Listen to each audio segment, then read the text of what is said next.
C'est un polar tendu, ciselé comme une corde à l'affiche. Reda Kateb, Frères ennemis, aux côtés de Matthias Schoenaerts, le film de David Olofen. On est ravis de vous recevoir, Reda Kateb, parce que ce film, c'est un polar comme on a rarement vu, qui se passe dans le milieu du trafic de drogue, à côté de chez nous, là, à Paris. Oui, c'est un polar. C'est aussi une histoire d'amitié, une histoire de trahison, une histoire de famille, une histoire qui nous raconte aussi quelque chose de la France aujourd'hui et du rapport à sa diversité. Et en même temps, tout ça à travers une intrigue, comme vous le dites, tendue, musclée et une mécanique implacable. Ouais. Impitoyable. Regardez, ça s'appelle Frères ennemis. Est-ce que tu sais qui vous a tiré dessus? Je parle pas aux flics, dégage, je te dis. Sans moi, t'es mort, Manuel. Tout le monde qui parle de toi, là. Dis que c'est toi qui as fait Imran. Il faut que tu trouves qui a fait ça. Sinon, tu ne pourras pas faire taire les rumeurs.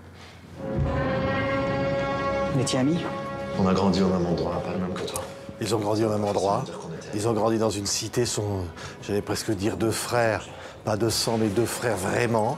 Mais leur parcours est complètement différent. Le personnage donc de Manuel, interprété par Matthias Schoenaerts, et vous, Reda Kateb, vous êtes Driss, qui devient flic à la brigade des stupes.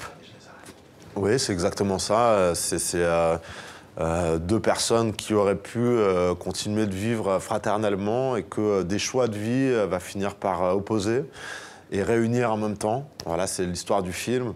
Et dans des lieux dans lesquels les choix se payent cher, quoi. Que quand on choisit une voie plutôt qu'une autre, il y a des conséquences qui arrivent rapidement. Donc moi, je joue Driss, un flic issu des quartiers, qui est pour moi une nouvelle figure dans le cinéma français, puisque je n'ai pas vraiment vu dans des films français cette figure-là de flic, alors que je la vois dans la rue et je la vois dans notre société. Ouais, qui était prêt entre deux fidélités en quelque sorte. Ça va être ça finalement, le choix qui va devoir être fait.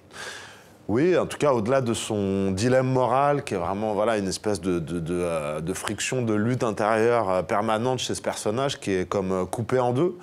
Il y a aussi un personnage qui est, je dirais, bloqué et écartelé dans l'ascenseur social, qui s'est engagé dans la police par ambition personnelle, par idéal républicain aussi, et pour qui, finalement, pour progresser dans la hiérarchie, il va devoir utiliser ses amis d'enfance comme des indiques. Oui.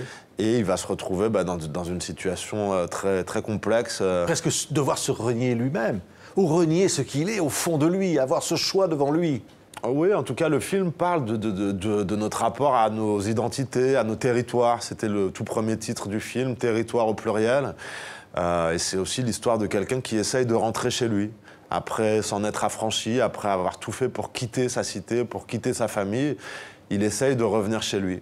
Ouais. Et il y a le trafic de drogue qui est là, qui est présent, et finalement que l'on voit dans sa réalité, dans sa dureté aussi. Absolument, ouais. Le réalisateur David Olofen a commencé par beaucoup se documenter avant de poser une histoire sur cette réalité. Le scénario, l'idée de ce scénario lui est venue en rencontrant des gros trafiquants, en parlant avec eux. Il s'est vite rendu compte que la réalité de leur travail, entre guillemets, était bien différente de celle qu'on voit au cinéma. Et on s'est également beaucoup nourri de discussions, de rencontres, de questions qu'on a pu poser à des policiers qu'on a rencontrés. Et c'était très important pour nous que le terreau soit le plus réel possible. Ouais. Et il navigue entre tout cela, ce personnage de Driss, parce qu'effectivement, il y a les indices, vous l'avez dit, Reda Kateb, et il y a finalement cette volonté aussi de respecter l'ordre pour lequel il travaille. Mais cela veut dire aussi parfois des compromis dangereux. Oui, bien sûr. Il est vraiment justement au cœur de choix cornéliens. C'est pour ça que voilà, je parle de tragédie, parce que quand je dis que les choix se payent cher, oui, ils se payent par sa vie, par celle des autres.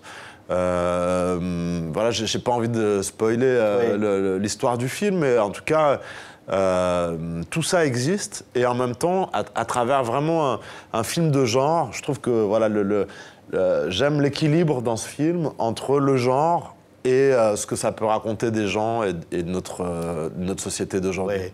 Il y a Sofiane Zermani, il y a Sabrina Ouazani à l'affiche de ce film. On va revoir des images. Adel Vous avez tourné vraiment au Lila, tout près du centre de Paris. Vous avez tourné dans ce milieu réel. On vit avec ça. C'est un film hyper réaliste, quelque part. Oui, bah c'est une des choses aussi que j'ai aimé dans ce tournage, c'est qu'on s'est vraiment inscrit sur un territoire, sur voilà, un périmètre autour des Lilas, Romainville, un petit peu autour. On s'est installé le temps du tournage dans une cité qui s'appelle la cité Gagarine, où on a été accueillis, mais vraiment les bras ouverts par les gens, où des gens de la cité sont venus faire de la figuration. L'échange s'est vraiment fait. Et pour moi, c'est important de tourner des films comme ça. Et je pense, j'ose espérer, que ça imprime l'image aussi, oui. cette chose-là. Oui, ça s'est fait avec les gens, quoi. On a aussi rarement vu la cité, les tours, aussi cinématographiquement extraordinaires. Ce sont des images fantastiquement cinématographiques. Oui, oui, c'est vrai. Ce que j'aime aussi dans la manière dont David filme la cité, c'est que tour à tour, elle est belle et elle est hideuse en même temps. Voilà, et, enfin, à différents moments. Et moi, c'est une chose voilà, que j'ai déjà ressentie. Je trouve qu'il y a une beauté graphique à ces lieux-là. Et puis, à d'autres moments, il y a une laideur et quelque chose qui fait qu'on a envie de mettre les voiles, de partir de là. Et je trouve que très souvent, le cinéma nous propose une proposition où c'est esthétisant, ou alors au contraire, c'est misérabiliste. Ce qui n'est pas juste, quoi. La vie, elle est faite de beaucoup plus de contrastes. Ouais, à mon c'est sens. un film fascinant, tendu, je le disais, passionnant jusqu'à la dernière seconde, haletant. Et il y a aussi cette dimension psychologique des personnages qui est incroyable, parce qu'on parle effectivement de fidélité, on parle d'amitié, on parle de racines, on parle de tout cela. Oui, c'est vrai. Et ça, dans un climat, finalement, de violence, mais au fond avec des êtres de chair et de sang.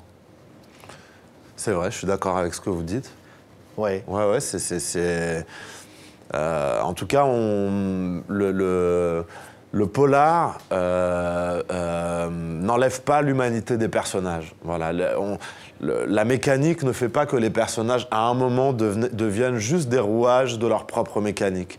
Il y a de l'humanité prise dans des filets, quoi. Et ce filet-là, c'est pas un fatum, un destin un peu abstrait, c'est un filet social, quoi. Ouais. Un bon polar, ça fait du bien, non? Waouh! Hein? On n'a pas vu ça depuis longtemps. C'est à moi de vous poser la question. Ouais. Moi, je l'ai fait. Les balles fusent, et il y a des scènes d'une grande intensité entre les personnages. C'est un film prenant. Et je pense que vous avez eu tellement de plaisir à être ce personnage. Oui, oui. En tout cas, j'ai adoré tourner ce film. J'ai adoré jouer avec Matthias Schoenaerts, qui est un des meilleurs acteurs qu'on peut avoir actuellement. J'ai adoré faire un deuxième film avec David Holofen, avec qui j'avais fait Loin des Hommes à l'époque. C'était vraiment un bonheur de se retrouver avec lui, avec notre troupe, notre équipe technique. Et bien sûr, j'ai eu beaucoup de plaisir. Ouais. Merci Reda Kateb. Ça s'appelle Frères ennemis. Allez voir ce film, hein. Vous allez voir à l'écran quelque chose de tout à fait phénoménal. Merci Reda Kateb. Merci à vous.